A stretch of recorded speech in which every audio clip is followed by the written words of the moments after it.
matching apprentices to masters, apprenticeship in the 21st century.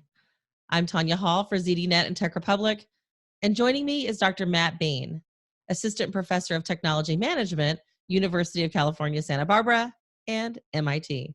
Welcome, Dr. Beane. Thank you. Give us a brief summary of your resume, especially as it relates to robotics and artificial intelligence. Sure. So I came to MIT not quite sure what I wanted to study, but knowing that we were in the middle of a sea change around all kinds of artificially intelligent technology, quickly pivoted and focused on robotics, though. So since then, over the last 8 years, I've studied work that involves robotics, how it's different from work that doesn't involve robotics. And I study that the good old-fashioned way, by going there and watching for years, many hours, taking copious notes and gathering all the data I can about how it's actually playing out on the ground. As robotics and artificial intelligence take a greater role in today's workplaces, you've actually identified a training issue that may even be bigger than outright human job displacement. Tell us about, seeing one, do one, and teach one in the area of robotics. Sure. So, and this goes well beyond robotics. I found it first in robotics, but the basic issue is that as these technologies we're developing become more intelligent, the strong temptation is to try to get productivity from them. In other words, put them on the ground, get them in the hands of an expert so that that one expert can do that much more good work. The challenge there that I discovered in surgery first is that what that means is that to get them more efficient, you enable them to work alone. And so working alone means that there's no built-in role for that trainee, the person who's coming up the skill chain, to help me in my work if I'm an expert. That's the natural order of things in, say, surgery before robots. I need 4 hands to do the job. Now I can do it all alone at a console with my head in a 3D immersive faceplate, my hands and feet controlling a 4-armed robot inside the patient. The trainee, the resident, has more or less nothing to do. They literally just sit there and watch.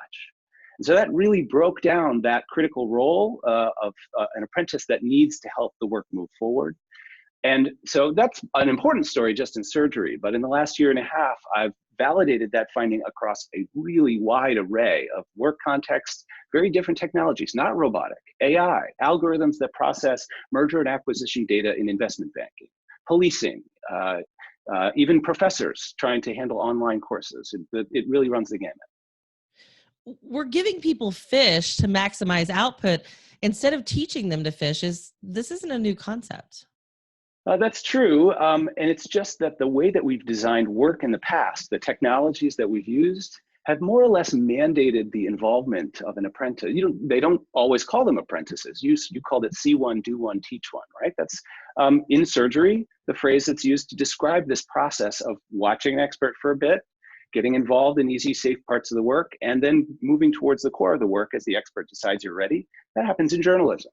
That happens in architecture, construction, you name it. Many, many professions, well before we did training, before there was formal training materials, this is how people learned how to do stuff. And it's just that as we allow an expert to be that much more efficient alone, there's less room for that trainee to get involved. So let's pose the big question. How do we learn to work with intelligent machines? You have an answer for that, but take us through the journey you traveled to arrive at that answer. Right. So it took me looking across all of these diverse cases that I barely referred to, a couple dozen folks like me out there doing a couple years worth of careful study of how AI is being applied in very different contexts. And what became clear is that there were people who were essentially learning by cheating. The old methods weren't working, but they still needed to learn. They wanted to enter a profession or a situation where they wanted to advance. So they bent and broke rules to build skill. What the tactics they adopted to move themselves forward, we need to learn from those tactics. They're hard won. Learning it takes a long time. So you have to be willing to take the risk to get punished, lose your job, lose a career advancement opportunity to learn. There's ways in which we don't want to adopt them wholesale, but those tactics, which I show in my own paper, but will be forthcoming in a Harvard Business Review article in the fall, are really a proto roadmap for some ways that we might adopt and adapt learning processes so that we can learn alongside machines and keep developing our skill. You mentioned shadow learning. What are the legal and ethical implications of shadow learning? Well, if you, to put a fine point on it, if I'm a surgeon, to learn to do my job, I need to do some things that even my fellow surgeons would look at and be antsy about. So learning by watching many hundreds of hours of YouTube instead of learning by doing with my hands, right? And that's one of the more appropriate tactics that folks adopted.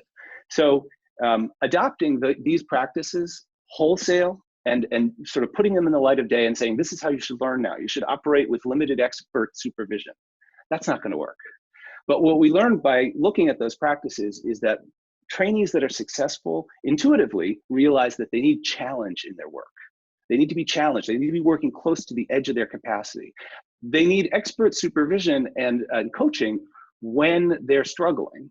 But really the current technology makes it so the expert jumps in way too frequently. I call it helicopter teaching.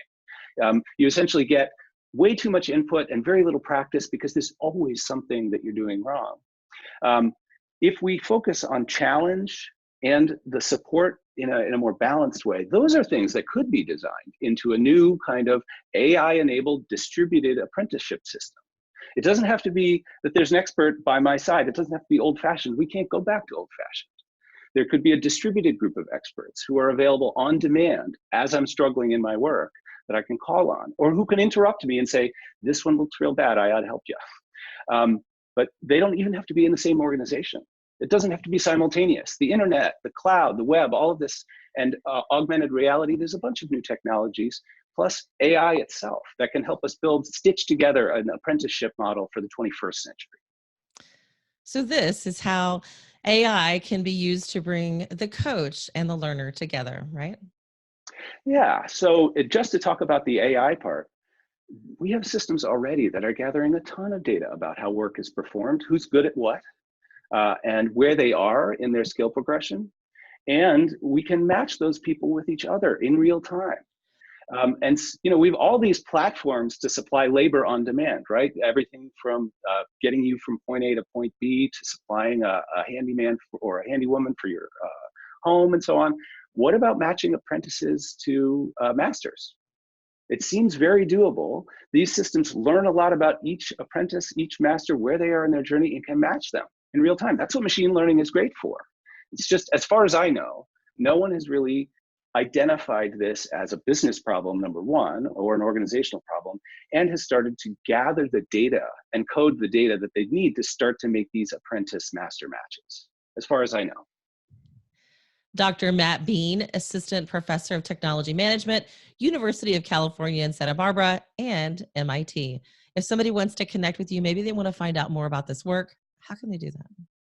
Easiest way is on Twitter, at Matt Beane, MATTBEANE. That's where I tend to do my thinking. Sounds good. I think I do less thinking on Twitter. And if you guys want to connect with me, you can. I'm at Tonya Hall Radio on Twitter, or go to my website, tonyahall.net, or right here on ZDNet in Tech Republic.